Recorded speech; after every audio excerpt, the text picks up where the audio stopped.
I'm Vince Weston, and this is my latest update on the Fairey Rotodyne. My customizations have gotten a little out of hand, as you can see.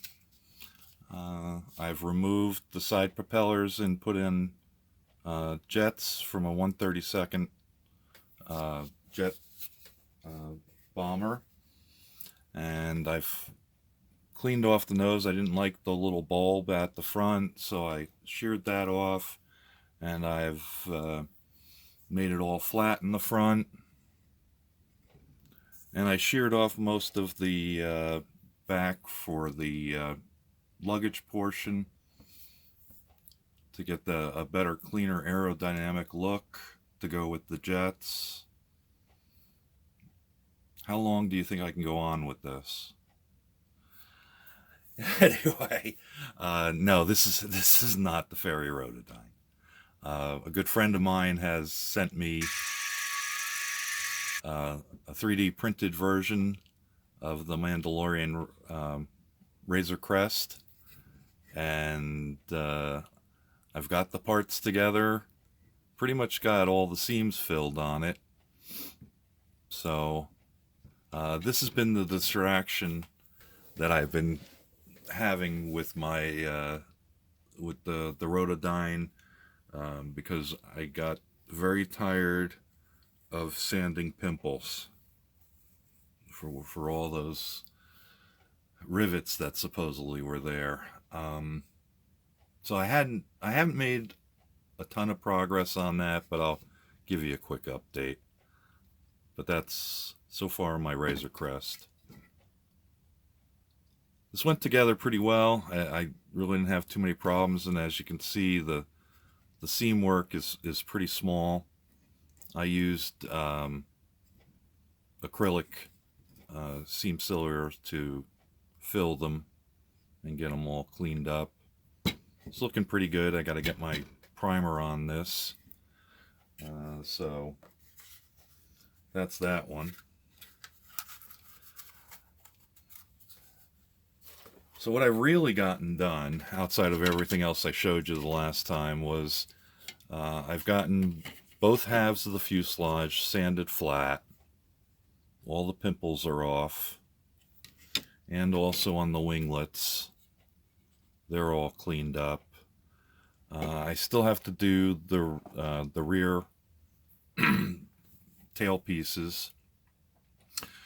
But the other thing, in some of the reference photos I've seen, these tail pieces don't go straight up and down. They actually have a bit of a, let's see, a rake? No, I guess that's not the right word. But they're, oops, off 90 degrees, and I'm trying to grab a part here. Sorry. If I can find them. Oh, I think they're on the other workbench. Yeah, there they are. Out of my reach.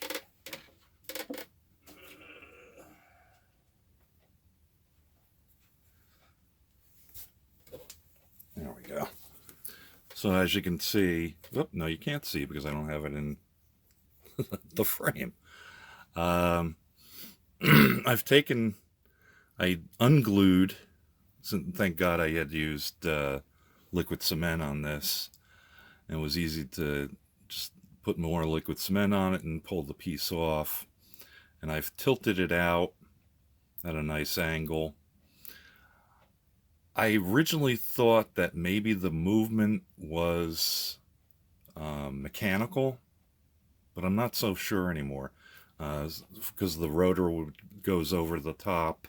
Excuse the focus issue. And as they drop down, as the rotor's slow, I thought maybe they had dropped the tail to the side so it wouldn't get hit by the rotor. But I'm not 100% sure if that's true or not.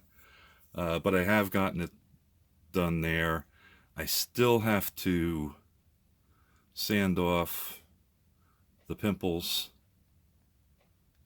on the tail parts, and of course with the additional parts underneath, excuse me, there you go, you can kind of see them. That's going to get a little tricky to get the pimples, but not the panels that are in here. So I may have to do some extra work.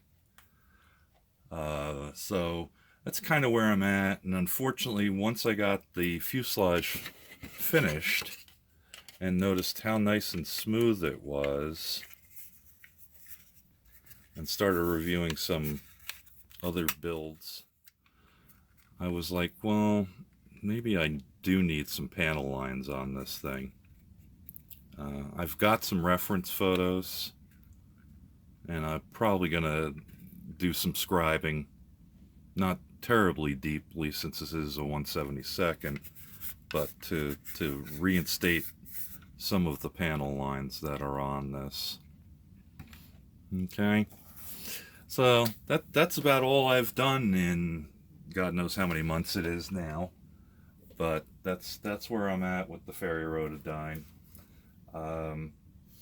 I am dedicating the next month to the deformed cartoon group build, so I probably won't make too much progress on this, except maybe while I'm waiting for glue to dry or paint to dry or something on that one. Okay, that's all I got. Thanks for watching. I was able to keep it short, and we'll talk to you later. Bye-bye. Thank you for watching Advancing Weston Models from the Dungeon.